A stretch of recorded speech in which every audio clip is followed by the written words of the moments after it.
Salut à tous et bienvenue sur cette nouvelle vidéo.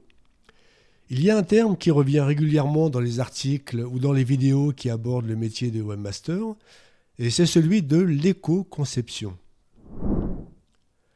Sur le site du ministère de la Transition écologique, on trouve l'information suivante.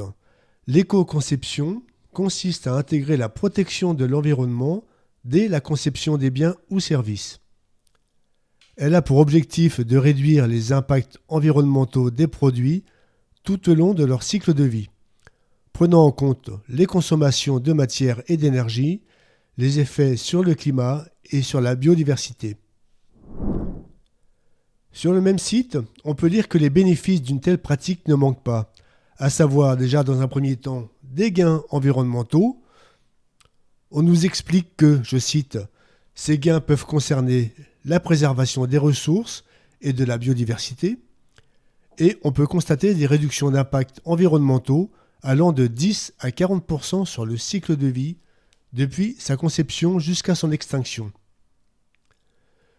Sur la connaissance du produit également, à savoir que l'éco-conception apporte un nouveau regard sur les produits, qu'il s'agisse de la qualité du produit, de sa fonction ou des technologies employées. Le bénéfice serait également un effet positif sur la synergie dans l'entreprise et vis-à-vis des partenaires. L'impact sur le coût du produit, et on le verra dans les techniques à appliquer, n'est pas non plus négligeable.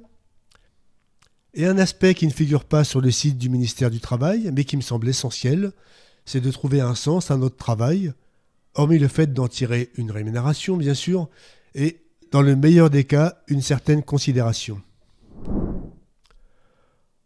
En fouillant un peu sur le web, on trouve de nombreux articles sur l'éco-conception.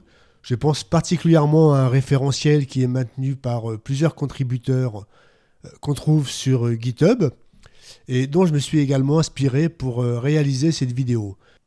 Je mettrai le lien dans la description.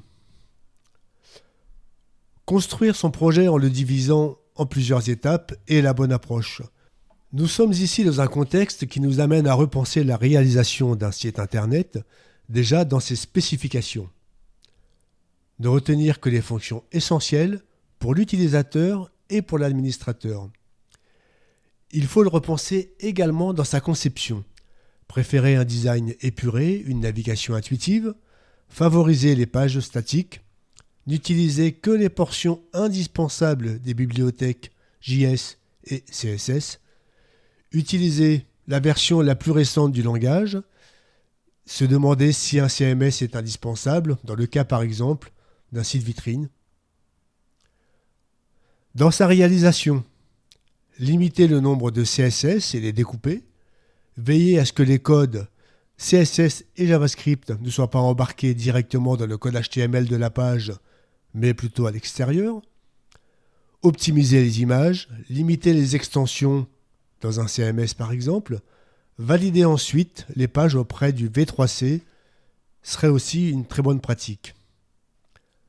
On parle d'adapter sa production, c'est-à-dire d'utiliser tous les niveaux de cache, de compresser les fichiers texte, de réduire au nécessaire les logs des serveurs, de tenir à jour un sitemap, de supprimer des contenus peu visités ou peu utiles, de choisir un hébergeur éco-responsable. On peut aussi préférer peut-être les plateformes cloud qui sont spécialisées dans la mise en place d'infrastructures résilientes et scalables.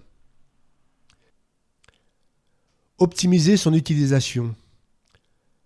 C'est déjà optimiser les médias avant leur importation, éviter aux plugins d'avoir à faire ce travail qui consomme des ressources, limiter les emails lourds et redondants, éviter la lecture et le chargement automatique des vidéos et des sons, en dehors du fait que ça peut être un peu surprenant et parfois désagréable, écrire des textes courts à l'aide d'un style direct et de toute façon plus adapté au web.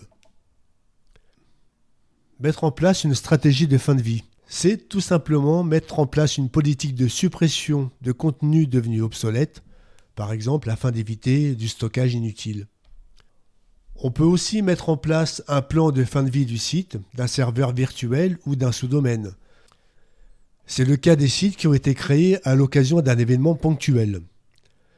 La plupart des environnements, notamment de tests ou de recettes, finissent par tomber en désuétude et ils ne sont plus nécessaires une fois que le site est mis en production. Il conviendrait donc d'archiver ce qui nous semble utile et réaffecter les ressources à un nouveau projet. On a fait un tour rapide des actions à mener depuis la conception, entre guillemets, sur le papier, jusqu'à la maintenance et la fin d'un cycle. Optimisation de la maquette, optimisation du code côté client et côté serveur, idem pour les textes, les images, les vidéos, libérer les ressources chaque fois que c'est possible. Les bénéfices sont nombreux. Une réduction de la consommation de matière et d'énergie.